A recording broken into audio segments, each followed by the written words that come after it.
इकबाल बात कर रही हूँ। जी जी।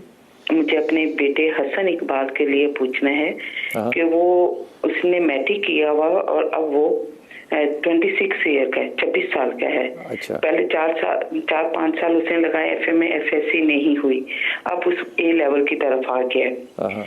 तो बच्चा जो है ना, ओवर कॉन्फिडेंस में कहूंगी कि ना उसके पास इल्म है ना कुछ, और अभी तक ये नहीं पता कि मैंने जिंदगी में क्या करना है।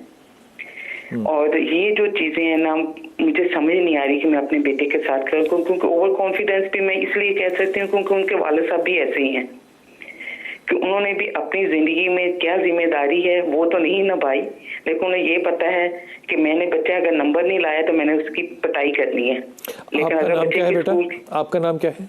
उस्मा इकबाल। उस्मा। उस्मा देखो, मियाँ बीवी की ज़िंदगी जैसी भी हो ना जी, उसका असर और तासुर बच्चों पे नहीं होना चाहिए जी। ये किसी को कहना तू तो गया ही अपने पे होते हैं, ये बुनियादी तौर पे बड़ी नेगेटिव बात होती है। हालांकि गया तो वो बाप पे ही होता है, लेकिन बड़ी नेगेटिव बात होती है। जी। अब इन प्रेशर्स के साथ जब बच्चा मैट्रिक कर गया, मैट्रिक में कितने नंबर थे उसके? 10 पासिंग नंबर थे। इसका मतलब कि वो चाइल्डहुड में ट्रॉमे से है, वो चाइल्डहुड से उसकी दिलचस्पी नहीं है। तो ओवर कॉन्फिडेंस कैसी है वो इसलिए कि उसे कोई भी समझाने की बात करे ना, ये उसे कुछ भी कहा जाए तो वो कहता नहीं मेरी सुनो, मैं बिल्कुल ठीक हूँ, आप सब गलत हो। ये इख्तलाफ उसने अपने माँ बाप के झगड़ों से उठाया? जी बिल्कुल। तो माँ बाप को शर्म करनी चाहिए थोड़ी सी। अब माँ बाप को शर्म ऐसे करनी चाहिए ना, अब एक बाप है वो माँ को भी इज्जत नहीं दे रहा, वो अपनी जिम्मेदारी भी नहीं निभा रहा। अच्छा, मैं तुम्हारी वजह से ना उसमें बाकी सब बेटियों को भी ये कहूँ, इज्जत ऐसी चीज है जो कि किसी से आप मांग के ले नहीं सकते। ये अपने कॉन्डक्ट से मिलती है, डिमांड पे नहीं मिल सकती। ये समझ में आती बात?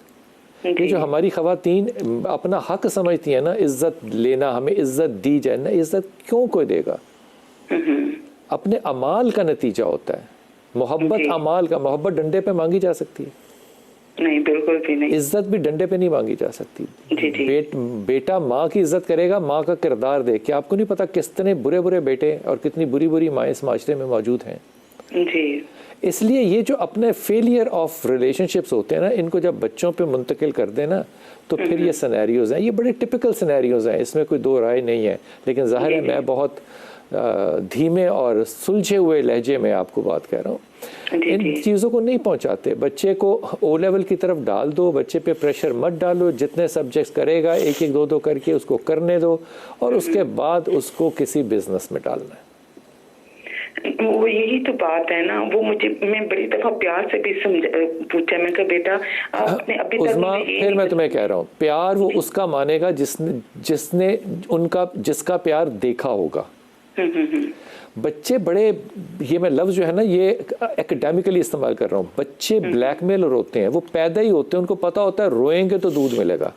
जी। सो बच्चों को अंडर एस्टिमेट नहीं करते, वो उसकी सुनेंगे जिस पे इत्मीनाद होगा।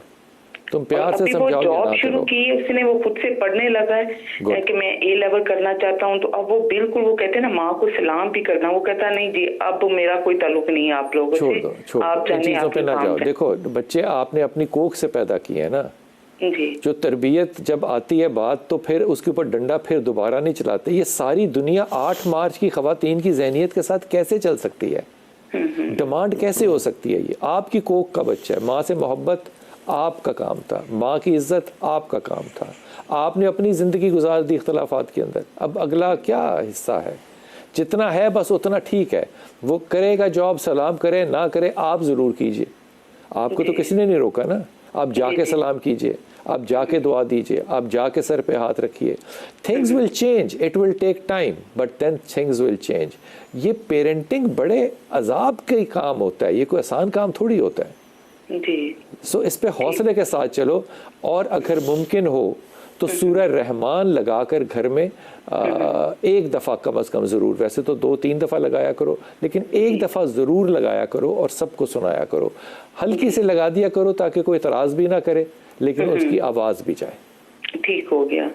और दूसरा मसला है, मुझे अपनी बेटी का पता करना था। मेरी बेटी, उसके लिए एक प्रपोजल है। नाम बेटी का?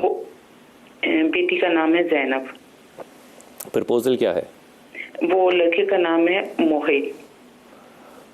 देखो ये फैसला ज़ैनब को करने दो। मुहिब नाम बताया? मोहित जी। ये बच्चा बड़ा सॉफ्ट है, बड़ा नरम है जी जी। ज़ैनब बड़ी डोमिनेटिंग है जी। अब अगर तो उसको एक फॉलो करने वाला हस्बैंड चाहिए ज़ैनब को, फिर तो ठीक है चलेगा, लेकिन अगर उसको चाहिए लीड करने वाला हस्बैंड तो मुहिब ऐसा नहीं है।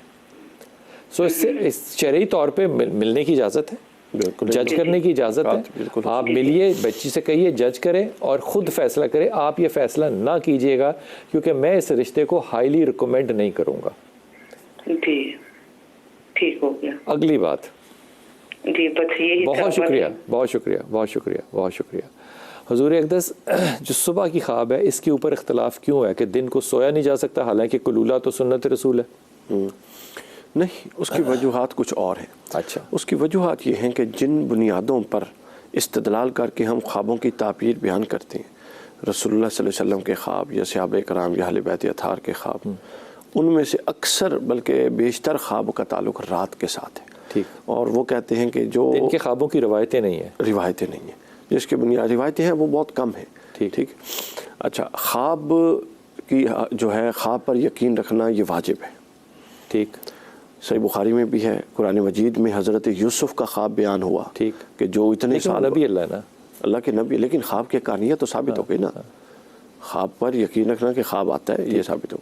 बुखारी में हज़रत आयशा से रिवायत है कि जो हुज़ूर अलैहिस्सलातु वस्सलाम देखते थे वही के ऐलान से पहले वो भी पूरा होता, एग्जैक्ट वो वैसे हो जाता था। अब नबी के और आम बंदे के ख्वाब में वो आपकी बात दुरुस्त है, कोई कंपैरिजन नहीं है, चूँकि नबी का ख्वाब भी वही की किस्म में से है। बिल्कुल। चूँकि हज़रत इब्राहीम अलैहिस्सलाम ने ख्वाब देखा था इस्माइल को ज़िबा करने का, तो ख्वाब की बिना पे आम कोई वली उठा के बच्चा ज़िबा कर दे, वो कातिल होगा और उसको जेल में डाल के कत्ल की सज़ा मिलेगी। ये इब्राहीम ही था जिसका ख्वाब वही बना। सो उनको कंपेयर नहीं किया जा सकता, उनकी ताबीर करनी पड़ेगी। नबी के ख्वाब की कोई ताबीर नहीं। नबी के ख्वाब को वो वही की एक सूरत, लेकिन ताबीर है, मुझे एकदम ख्वाब याद आ गया। ताबीर तो है लेकिन वो वही की सूरत है। आप हदिया करें कौन सी रवायत जिसमें कि नबी ने ताबीर की? मेरे दिमाग में पता कौन सी है? आप घबराए हुए मस्जिद में आए और रसूल पाक सल्लल्लाहु अलैहि वसल्लम, और रसूल पाक सल्लल्लाहु अलैहि वसल्लम ने कहा मैंने मिंबर पे किनको देखा है? हाँ, बंदरों को नाचते हुए देखा है। सहाबा भी डर गए और फिर रसूल पाक सल्लल्लाहु अलैहि वसल्लम ने अपनी ही इस ख्वाब की ताबीर जो फरमाई, मैं वापस आके आपसे अर्ज़ करता हूँ। बिस्मिल्लाहिर्रहमानिर्रहीम। डॉक्टर साहब, बात हो रही कि ख्वाबों की ताबीर जो है वो तो रसूल पाक सल्लल्लाहु अलैहि वसल्लम ने अपनी ही ख्वाब की ताबीर भी बताई, और ख्वाब ये था कि मस्जिद में आए और घबराए हुए थे, तो सहाबा भी घबरा गए कि रसूल पाक सल्लल्लाहु अलैहि वसल्लम का चेहरा मुबारक इस तरह से क्यों है? तो आपने फरमाया कि मैंने ख्वाब में देखा कि मेरे मिंबर पे नहीं है, मेरे मिंबर पे, मिंबर रसूल पाक सल्लल्लाहु अलैहि वसल्लम का है, वहाँ पे बंदर जो हैं वो चढ़े हुए हैं या खेल रहे हैं या तमाशे कर रहे हैं।